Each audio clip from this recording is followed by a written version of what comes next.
안녕하세요, 투트랙입니다.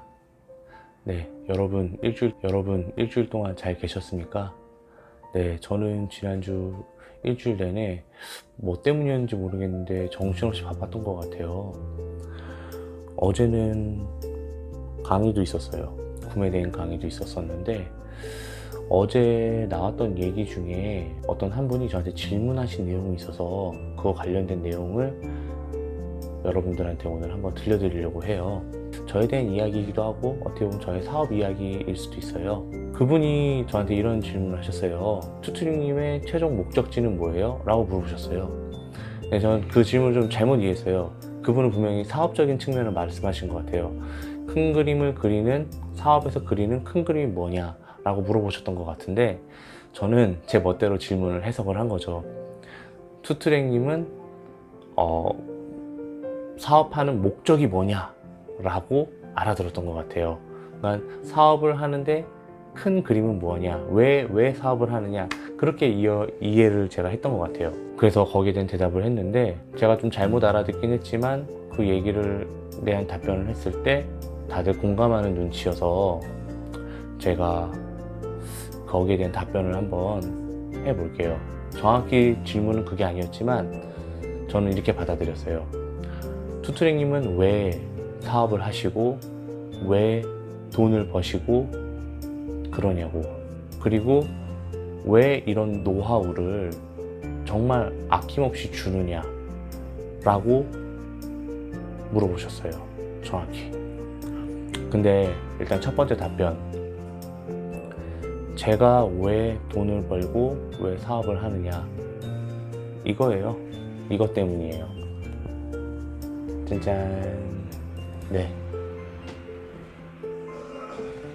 가족이에요. 가족하고 보내기 위한 시간이 많았으면 좋겠어요. 그리고 가족하고 많은 추억을 보냈으면 좋겠고요. 행복했으면 좋겠어요. 그래서 제가 직장인의 삶보다는 초반에 사업이 조금 세팅하는 데 좀 어렵지만은 그래도 사업의 길을 선택한 거였고요. 가족과 보낼 수 있는 시간, 행복, 그게 저한테는 전부인 것 같아요.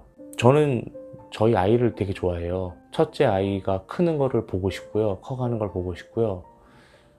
둘째 아이가 부리는 재롱도 계속 보고 싶어요. 그러려면 제가 시간도 많아야 되고 아이들과 걱정 없이 놀아주려면 제 일에 대한 근심도 없어야 된다고 생각을 해요. 그래서 제가 돈을 열심히 버는 것 같아요. 그런 것들을 다 누릴 수 있고 하려면요. 저한테는 가족이 제일 소중한 것 같아요. 1번이에요. 저한테는 가족이 1번이에요. 저는 가끔 이런 얘기 해요. 집사람한테도. 나는 너가 이렇게 예쁜 아이를 낳아줘서 너무 고맙다. 나는 너랑 결혼한 거를 단 한순간도 후회한 적이 없다 라고 얘기를 해요. 왜냐면 아이가 너무 예쁘니까요. 너무 고마운 거예요. 이렇게 예쁜 아이를 낳게 해줘서. 나만 닮았으면 진짜 못생겼을 텐데 집사람을 많이 닮아서 너무 귀엽고 예쁘더라고요. 제가 돈을 버는 목적은 그거예요. 저는 부양가족도 많아요. 저희 어머님도 그렇고 저희 장인 장모님도 그렇고 다 제가 부양해야 될 분들이에요. 그렇기 때문에 돈을 열심히 벌어야 돼요. 그래서 멈춰 있으면 안 돼요. 맨날 생각해야 돼요. 맨날 긴장해야 돼요. 그런 사람들과 행복하게 보내기 위해서요. 저는 여행도 많이 다니고 싶어요. 해외도 가고 싶고 국내도 다니고 싶고 그래요. 그리고 우리 아이가 이것저것 하고 싶다고 하면 다 시켜주고 싶어요. 뭐 일단은 우리 아이가 뭘 잘하는지 모르니까 그런 게 행복인 것 같아요. 내가 돈을 힘들게 벌어와서 아이한테 뭔가 투자도 하고 맛있는 것도 같이 사 먹고 여행도 하고 좋은 추억을 만드는 게, 여러분들도 그런 목적 때문에 돈을 버는 거 아닌가요? 저는 그래요. 저는 저의 삶의 원동력인 게 우리 가족인 것 같아요. 여러분들의 삶의 원동력은 무언가요? 저의 삶의 원동력은 가족이에요. 1번이. 그리고 두 번째 질문에 대한 답변이 뭐였냐면요. 왜 이렇게 아낌없이 노하우를 주냐고 말씀하시더라고요. 유튜브에는 사실 못 드린 이야기들도 많고 말씀 못 드린 노하우들도 많아요. 왜냐하면은 굳이 유튜브에 얘기해서 좋은 이야기도 있을 수 있지만은 좀 뭐랄까 좀 민감한 이야기들도 있을 수 있거든요. 그래서 제가 9년 동안 사업을 해오면서 그런 노하우들은 웬만하면 오프라인에서 다 얘기를 해요.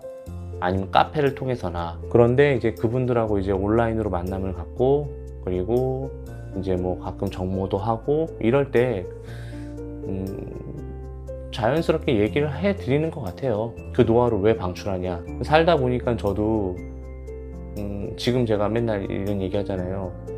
많이 밖으로 나와서 이야기도 하고 동업자들도 만나봐야 한다고. 저는 한 2, 3년 전만 하더라도 저는 완전 고립돼서 일을 했어요. 왜냐면은 내가 알고 있는 노하우를 뺏기면은 내가 지금 하고 있는 사업에 지장이 있을 수 있어 라고 생각을 했었어요. 옹졸하게. 근데 시간이 흐르고 나니까 나누면서 더 얻을 수 있다는 것도 알게 됐어요. 카페로도 친분을 맺게 되고 온라인으로도 친분을 맺게 되잖아요. 그러면은 서로 이야기를 하다 보면은 자연스럽게 이분이 어떤 사람인지 알게 되고, 이 사람의 개인사도 알게 되고, 이 사람의 사정도 알게 돼요. 근데 그런 사람들이 이제 막 사업을 시작을 했는데 이 사람들이 사정을 다 알잖아요. 이 사람이 왜 돈을 벌어야 되는지도 알고, 지금 뭐 불안한 미래 때문에 돈을 벌어야 되는 사람들도 있고, 아이는 점점 크는데 뭔가 월급은 한정적이고, 뭔가 가정을 굉장히 소중하게 생각하시는 그런 분들, 아이를 소중하게 생각하시는 분들, 그런 분들한테 제가 계속 조언을 드리고 싶은 거예요. 잘 됐으면 좋겠어. 그러다 보니까 물론 실망을 할 때도 있고 섭섭할 때도 있고 서운할 때도 있죠. 만나면서 나는 이렇게 의도한 게 아닌데 이렇게 받아들이셨네 라고 할 수도 있지만, 그거는 제가 받아들여야 하는 몫인 것 같고요. 좋은 얘기를 해주거나 조언을 해주거나 팁을 드렸을 때 뭔가 달라지는 걸 보게 되면은 저는 그게 그렇게 행복해요. 모르겠어요. 제가 오지랖이 넓어서 그런 건지 모르겠는데, 맞나요? 제가 오지랖이 넓은 게 맞나요? 저는 그렇게 같이 크고 같이 성장하는 게 좋은 것 같아요. 그때는 몰랐는데 이제는 알 것 같아요. 왜 이게 더 사업적으로 더 유익한 건지. 그때는 몰랐어요. 내가 그냥 노하우 알려주면은 모든 걸 다 뺏기는 것 같은 느낌이 들었는데 그게 아니에요. 그분들이 더 잘하면요, 그리고 그분들이 저를 뛰어넘게 되면요, 저한테는 더 좋은 것 같아요. 더 많은 비즈니스를 할 수가 있을 것 같아요. 왜냐면은 저는 노하우를 드렸지만 저는 뭘 얻었냐면요, 관계를 얻었어요. 그분들하고의 네트워크를 얻었어요. 그분들하고 할 수 있는 사업이 더 많아진 거예요. 그래서 이제 처음 직장인들은 이렇게 얘기해요. 이런 노하우를 왜 주지? 이해할 수 없다고 생각하실 수도 있을 거예요. 근데 저는 이제 세월이 흐르고 이렇게 이 일을 해보니까 보이는 게 다가 아니고 그 지금 숨어있는 이면에 있는 뭔가가 더 있다는 걸 좀 알게 되더라고요. 관계가 되게 중요한 것 같아요. 결국은 사람이거든요, 사업은. 네. 뭐 이걸로 답변이 되는지 모르겠어요. 늘 생각하게 되고 늘 고민하게 되고 이런 것들을 혼자 했던 것들을 같이 하게 되니까 되게 좋은 것 같아요. 그러면 여러분 오늘 하루도 잘 보내시고요. 주말도 잘 보내시길 바랍니다. 네, 그럼 이번 영상을 여기서 마치도록 하겠습니다. 감사합니다.